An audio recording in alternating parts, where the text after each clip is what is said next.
അവസാനം ശശി തരൂർ ഇടതുപാളയത്തിലേക്ക്. CPM ശശി തരൂരിന് വാഗ്ദാനം ചെയ്യുന്നത് 1-2 സീറ്റൊന്നുമല്ല, 15 സീറ്റാണ്. സത്യത്തിൽ ശശി തരൂർ എന്ന് പറയപ്പെടുന്ന കോൺഗ്രസ് നേതാവിനെ അദ്ദേഹത്തിനെ ഉപയോഗിക്കുവാൻ കേരളത്തിലെ കോൺഗ്രസിന് കഴിഞ്ഞില്ല എന്നുള്ളത് യാഥാർത്ഥ്യമാണ്. അദ്ദേഹത്തിനും ഇവിടുത്തെ കോൺഗ്രസ്സുകാരോടൊപ്പം ചേർന്ന് പോകാൻ കഴിഞ്ഞില്ല എന്നുള്ളതും വസ്തുതയാണ്. എന്തുകൊണ്ടായിരിക്കും അത്തരത്തിലൊരു സമീപനം സ്വീകരിക്കുവാൻ പാർട്ടിക്കും ശശി തരൂരിനും കഴിയാതായി പോയത്? അണികളിൽ നല്ലൊരു വിഭാഗം ശശി തരൂരിനുണ്ട് എങ്കിലും ഇന്നും അദ്ദേഹത്തെ അംഗീകരിക്കാൻ കഴിയാത്ത ഒരു വലിയ വിഭാഗം നേതാക്കൾ കോൺഗ്രസിനകത്ത് ഉള്ളതാണ് ആ പാർട്ടിയുടെ പോലും ശാപം. എന്തായാലും ശശി തരൂർ രാഹുൽ ഗാന്ധിയെ പോലും അംഗീകരിക്കുന്നില്ല എന്നുള്ളതാണ്. രാഹുൽ ഗാന്ധിയുടെ പല പ്രവർത്തനങ്ങളും സത്യത്തിൽ ഈ കോൺഗ്രസ് എന്ന് പറയപ്പെടുന്ന പാർട്ടിക്ക് അവമതിപ്പുണ്ടാക്കുന്നതാണ് എന്നുള്ള കാര്യത്തിൽ തർക്കമില്ല. രാഹുൽ ഗാന്ധിക്ക് അത്തരത്തിൽ പെരുമാറുന്നതിനുള്ള ക്ലാസ് ലഭിക്കുന്നത് എവിടെ നിന്ന് എന്ന് ചോദിച്ചാൽ കേരളത്തിൽ തന്നെയുള്ള ഏറ്റവും മഹാനായ MP ഉണ്ട്, ശ്രീ KC വേണുഗോപാൽ, AICCയുടെ സംഘടനാകാര്യ ജനറൽ സെക്രട്ടറിയാണ്.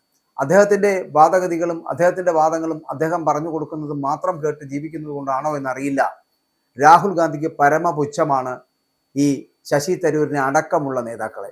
എന്തിന് കഴിഞ്ഞ ദിവസം മഹാപഞ്ചായത്തുമായിട്ട് ബന്ധപ്പെട്ടിട്ട് എറണാകുളത്ത് വന്നപ്പോൾ നടത്തിയ അദ്ദേഹത്തിൻ്റെ വിക്രിയകൾ കോൺഗ്രസ് നേതൃത്വത്തെ മാത്രമല്ല കോൺഗ്രസ് അണികളിൽ തന്നെ ലജ്ജ ഉളവാക്കി, അറപ്പുളവാക്കി എന്ന് പറയേണ്ടിയിരിക്കുന്നു. ഇങ്ങനെയാണോ പെരുമാറേണ്ടത്? ഇരുന്ന കസേരയിൽ നിന്ന് മാറ്റി നിർത്തുന്ന K. സുധാകരനെ നമുക്ക് കാണേണ്ടി വരുന്നു. രാഹുൽ ഗാന്ധി പറഞ്ഞു ജയിപ്പിക്കുന്നതാണ്, മാറിയിരിക്കാൻ പറയുന്ന തരത്തിലുള്ള വാചകങ്ങൾ നമ്മൾ കണ്ടതാണ്.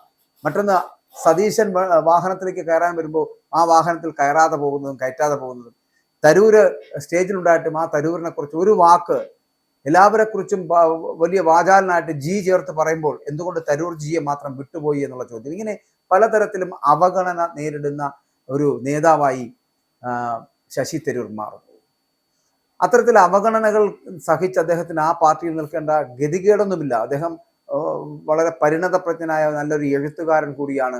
അദ്ദേഹത്തിന് ഈ പറയുന്ന പോലെ അദ്ദേഹത്തിൻ്റെ പ്രൊഫൈൽ അത് ഏതു പാർട്ടിക്കും യോജിച്ചതാണ്. മാത്രമല്ല അദ്ദേഹത്തെ സ്വീകരിക്കുന്ന വലിയൊരു ജനസഞ്ചയമുണ്ട്, ഒരു ജനവികാരമുണ്ട്, ഒരു കൂട്ടം നല്ല ജനങ്ങൾ അദ്ദേഹത്തോടൊപ്പമുണ്ട്. അത് മനസ്സിലാക്കുവാൻ കോൺഗ്രസിന് കഴിയില്ല എന്ന് മാത്രം. പക്ഷെ അത് മനസ്സിലാക്കിയ CPM ശശി തരൂരിനെ റാഞ്ചാൻ തന്നെയാണ് AKG സെന്ററിൽ അതീവ രഹസ്യമായിട്ടുള്ള നീക്കങ്ങൾ നടത്തുന്നത് എന്നതാണ്.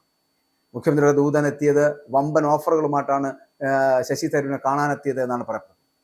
അപ്പോൾ അതുകൊണ്ട് തന്നെ ശശി തരൂർ ഇടതുമുന്നണിയിൽ എത്തുമോ എന്നുള്ള ചോദ്യം പ്രസക്തമാണ്. കോൺഗ്രസിനെ പുലർത്തി വന്നാൽ തരൂരിന് ഇടതുമുന്നണിയിൽ ലഭിക്കാൻ പോകുന്നത് 15 സീറ്റിന്റെ വാഗ്ദാനമാണ്. അത് CPM മുന്നോട്ട് വെക്കുകയാണ് എന്നാണ് പറയപ്പെടുന്നത്. കോൺഗ്രസിനെ വെട്ടിലാക്കാൻ CPMന്റെ പൂഴിക്കടകൻ നീക്കമാണ് ഇതിലൂടെ പുറത്തെടുത്തിരിക്കുന്നത്. തരൂരിനെ കൂടെ കൂട്ടാൻ പിണറായിയുടെ മാസ്റ്റർ പ്ലാൻ റെഡിയായി കഴിഞ്ഞു എന്ന് വേണമെങ്കിൽ പറയാം. കാരണം ഞാൻ ആദ്യം പറഞ്ഞ പോലെ ഇങ്ങനെ അവഗണന സഹിച്ച് അനഭിമതനായിട്ട് കോൺഗ്രസിൽ നിൽക്കേണ്ട ഗതികേടൊന്നും ശശി തരൂരിനെ പോലുള്ള നേതാവിനില്ല. പക്ഷേ ശശി തരൂരിനെ ഒപ്പം കൂട്ടാൻ CPM ഇടതുമുന്നണിയിലേക്ക് കൊണ്ടുപോകാൻ ആഗ്രഹിക്കുന്നതിന്റെ പിന്നിലെ ചേതോ വികാരം നമുക്ക് മനസ്സിലാകും. അതുകൊണ്ട് തന്നെയാണ് ശശി തരൂരിനെ CPM ക്ഷണിക്കുന്നതും. CPMന്റെ ഉന്നതനായിട്ടുള്ള നേതാവാണ് തരൂരുമായിട്ട് സംസാരിച്ചത് അല്ലെങ്കിൽ ബന്ധപ്പെട്ടത് എന്നാണ് അറിയാൻ കഴിയുന്നത്. കേരളത്തിൽ ഉടനീളം ഏകദേശം 15 സീറ്റ് നൽകാമെന്നുള്ള ഒരു വാഗ്ദാനം CPM മുന്നോട്ട് വെക്കുന്നു. പുതിയ പാർട്ടി ഉണ്ടാക്കി ഇടതുമുന്നണിയിലേക്ക് വരാനാണ് ഒരു നിർദ്ദേശം വന്നിരിക്കുന്നത്. അർഹിക്കുന്ന പരിഗണന നൽകാമെന്നും തരൂരിനെ മുതിർന്ന CPM നേതാവ് അറിയിക്കുന്ന ഒരു സാഹചര്യത്തിലേക്ക് ഇപ്പോൾ എത്തിയിരിക്കുന്നു. അപ്പോൾ ഇതിനോട് അനുകൂലമായിട്ടോ പ്രതികൂലമായിട്ടോ തരൂർ പ്രതികരിച്ചിട്ടില്ല എന്നുള്ളതാണ്. മുഖ്യമന്ത്രി പിണറായി വിജയന്റെ നിർദ്ദേശപ്രകാരമാണ് മുതിർന്ന നേതാവ് തരൂരിനെ ബന്ധപ്പെട്ടത് എന്നാണ് അറിയാൻ കഴിയുന്നത്. ശശി തരൂർ കോൺഗ്രസിനെ പുലർത്തി പുതിയ പാർട്ടി രൂപീകരിച്ച് വരികയാണ് എങ്കിൽ LDFൽ അർഹമായിട്ടുള്ള പരിഗണനയും 15 സീറ്റുകളും നൽകാമെന്നുള്ള ഒരു മോഹന വാഗ്ദാനം മുന്നോട്ട് വെക്കുന്നു. കോൺഗ്രസിനുള്ളിലെ ഗ്രൂപ്പ് പോരുകളിൽ മനമെടുത്ത് നിൽക്കുന്ന തരൂരിനെ മുഖ്യമന്ത്രിയുടെ ദൂതൻ ഈ സന്ദേശം കൈമാറി എന്നാണ് ലഭിക്കുന്ന വിവരം. കേരളത്തിലെ ക്രിസ്ത്യൻ നായർ വോട്ടുകളിലും യുവാക്കൾക്കിടയിലും തരൂരിനുള്ള സ്വാധീനം എന്ന് പറയപ്പെടുന്നത് വോട്ടാക്കി മാറ്റുക എന്നൊരു ലക്ഷ്യം അത് അദ്ദേഹത്തിനെ കൂടെ കൂട്ടുന്ന ആർക്കും ഉണ്ടാകും. കാരണം ആ ഒരു സ്വാധീന മേഖല ശശി തരൂരിന് സ്വന്തമാണ്. തരൂർ കോൺഗ്രസ് വിടുകയോ പുതിയ പാർട്ടി ഉണ്ടാക്കുകയോ ചെയ്താൽ UDFന്റെ അടിത്തറ ഇളക്കാം. ഇത് തന്നെയാണ് CPMന്റെ പ്രതീക്ഷ.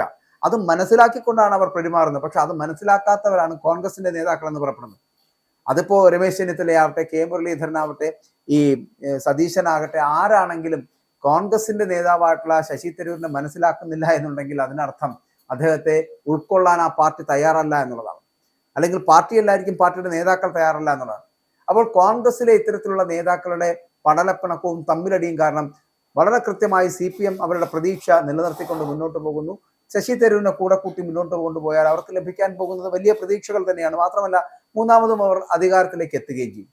കോൺഗ്രസിലെ ഒരു വിഭാഗം നേതാക്കളെയും അണികളെയും അടർത്തിയെടുക്കുക എന്നുള്ളതാണ് CPMന്റെ ലക്ഷ്യം. CPMന്റെ ഈ മെഗാ ഓഫറിനോട് തരൂർ ഇതുവരെ അനുകൂലമായിട്ടോ പ്രതികൂലമായിട്ടോ പ്രതികരിക്കുകയില്ല. ലഭ്യമായിട്ടുള്ള വിവരങ്ങൾ പ്രകാരം മുഖ്യമന്ത്രി അതിവിശ്വസ്തനായിട്ടുള്ള ഒരു മുതിർന്ന CPM നേതാവ് കഴിഞ്ഞ ദിവസങ്ങളിലാണ് തരൂരുമായിട്ട് അതീവ രഹസ്യമായിട്ടുള്ള ഇത്തരത്തിലുള്ള ആശയവിനിമയം നടത്തിയിരിക്കുന്നത് എന്നുള്ളത് വെറുമൊരു ക്ഷണമല്ല. കോൺഗ്രസ് നേതൃത്വത്തെ പോലും ഞെട്ടിക്കുന്ന വാഗ്ദാനങ്ങളാണ് ഇടതുപക്ഷം മുന്നോട്ട് വച്ചിരിക്കുന്നത് എന്നുള്ളതാണ്. തരൂർ സ്വന്തമായിട്ടൊരു പാർട്ടി രൂപീകരിച്ച് വരികയാണ് എങ്കിൽ വരാനിരിക്കുന്ന നിയമസഭാ തെരഞ്ഞെടുപ്പിൽ 15 സീറ്റുകൾ വരെ നൽകാമെന്നുള്ള ഒരു ഉത്തമ വാഗ്ദാനം. മുന്നണിയിലെ മറ്റ് പ്രധാനികൾക്കുള്ള പ്രമുഖ സ്ഥാനങ്ങൾക്കും പരിഗണനകൾക്കും തുല്യമായിട്ടുള്ള പദവി തരൂരിന്റെ പുതിയ പാർട്ടിക്ക് നൽകുമെന്ന് കൂടി പറയുന്നു. അങ്ങനെ ഒരു പുതിയ പാർട്ടി രൂപീകരിച്ച് വരികയാണെങ്കിൽ തരൂരിനൊരു മന്ത്രി പദവി നൽകുക എന്നതിനപ്പുറം മറ്റൊന്നും സംഭവിക്കാൻ പോകുന്നില്ല. എന്തായാലും മുഖ്യമന്ത്രിയാക്കില്ല. അപ്പോൾ ദേശീയ തലത്തിൽ LDFന്റെയും പിണറായി സർക്കാരിന്റെയും ശബ്ദമായിട്ട് തരൂരിനെ മാറ്റുക എന്നൊരു ലക്ഷ്യം CPMനുണ്ട് താനും. അപ്പോൾ കോൺഗ്രസിനുള്ളിൽ ഗ്രൂപ്പ് പോരുകളും അവഗണനയും മൂലം തരൂർ കുറച്ചു കാലമായിട്ട് അതൃപ്തനാണ്. പ്രത്യേകിച്ച് രാഹുൽ ഗാന്ധിയുടെ കൊച്ചി സന്ദർശന വേളയിലുണ്ടായ അവഗണന, അത് ഞാൻ ആദ്യം സൂചിപ്പിച്ചതുപോലെ തരൂരിനെ ചെറുതായിട്ടല്ല അത് ചൊടിപ്പിച്ചിരിക്കുന്നത്. അപ്പൊ ഈ അവസരം കൃത്യമായിട്ട് മുതലെടുക്കാനാണ് ഇപ്പോൾ പിണറായിയുടെ നീക്കം എന്ന് പറയപ്പെടുന്നത്. തരൂർ വരികയാണെന്നുണ്ടെങ്കിൽ നായർ ക്രിസ്ത്യൻ വോട്ടുകളിലും ഒപ്പം തന്നെ യുവാക്കൾക്കിടയിലും വലിയ സ്വാധീനം ഉറപ്പിക്കാമെന്നും UDFന്റെ അടിത്തറ തകർക്കാമെന്നും AKG സെന്റർ കണക്ക് കൂട്ടുന്നു എന്നുള്ളതിൽ അതിൽ നമുക്ക് അത്ഭുതപ്പെടേണ്ടതില്ല.